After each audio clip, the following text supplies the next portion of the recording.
एक वन में बहुत बड़ा अजगर रहता था। वह बहुत अभिमानी और अत्यंत क्रूर था। जब वह अपने बिल से निकलता तो सब जीव उससे डर कर भाग खड़े होते। उसका मुंह इतना विकराल था कि खरगोश तक को निकल जाता था। एक बार अजगर शिकार की तलाश में घूम रहा था। सारे जीव अजगर को बिल से निकलते देखकर भाग चुके थे। जब अजगर को कुछ न मिला तो वह क्रोधित होकर फुंकारने लगा और इधर उधर खाक छानने लगा।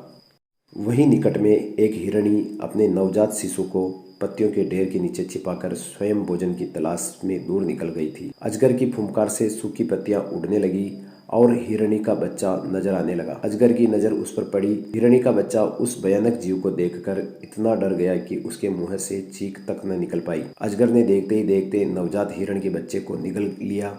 तब तक हिरणी भी लौट आई थी, पर वह क्या करती। आंखों में आंसू भर के दूर से अपने बच्चे को काल का ग्रास बनते देखते रही। हिरणी के शौक का ठिकाना न रहा। उसने किसी न किसी तरह अजगर से बदला लेने की ठान ली। हिरणी की एक नेवले से दोस्ती थी। शौक में डूबी हिरणी अपने मित्र नेवले के पास गई और रो रो कर उसे अपनी दुख भरी कथा सुनाई। नेवले को भी बहुत दुख हुआ। वह दुख भरे स्वर में बोला, मित्र, मेरे बस में होता तो मैं उस नीच अजगर के 100 टुकड़े कर डालता, पर क्या करे, वह छोटा मोटा सांप नहीं है जिसे मैं मार सकूं। वह तो एक अजगर है।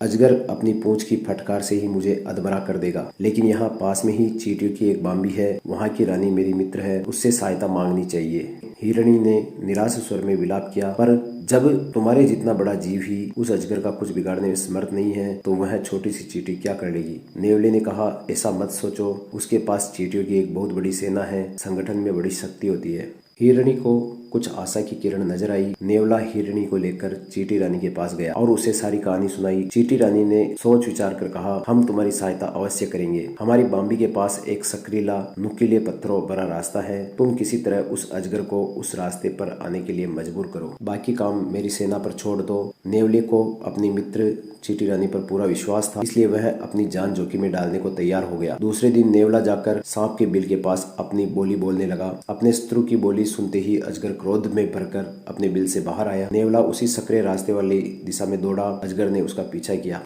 अजगर रुकता तो नेवला मुड़कर फुंकारता और अजगर को गुस्सा दिलाकर फिर पीछा करने पर मजबूर करता। इसी प्रकार नेवले ने उसे सकरीले रास्ते से गुजारने पर मजबूर कर दिया। नुकीले पत्थरों से उसका शरीर छिलने लगा। जब तक अजगर उस रास्ते से बाहर आया तब तक उसका काफी शरीर छिल गया और जगह जगह से खून टपक रहा था। उसी समय चींटियों की सेना ने उस पर हमला कर दिया। चींटियां उसके शरीर पर चढ़कर छिले स्थानों के नंगे मांस को काटने लगी। अजगर तड़प उठा।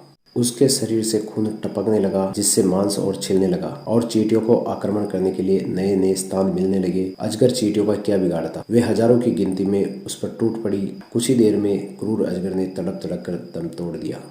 दोस्तों, इस कहानी से हमें शिक्षा मिलती है कि संगठन में कायदा नहीं व्यवस्था होती है, सूचना नहीं समझ होती है, कानून नहीं अनुशासन होता है, भय नहीं भरोसा होता है, शोषण नहीं पोषण होता है, आग्रह नहीं आदर होता है, संपर्क नहीं संबंध होता है, अर्पण नहीं समर्पण होता है। इसलिए स्वयं को किसी न किसी संगठन से जोड़े रखे। संगठन सामूहिक हित के लिए होता है, व्यक्तिगत स्पर्धा और स्वार्थ के लिए नहीं। जय हिंद।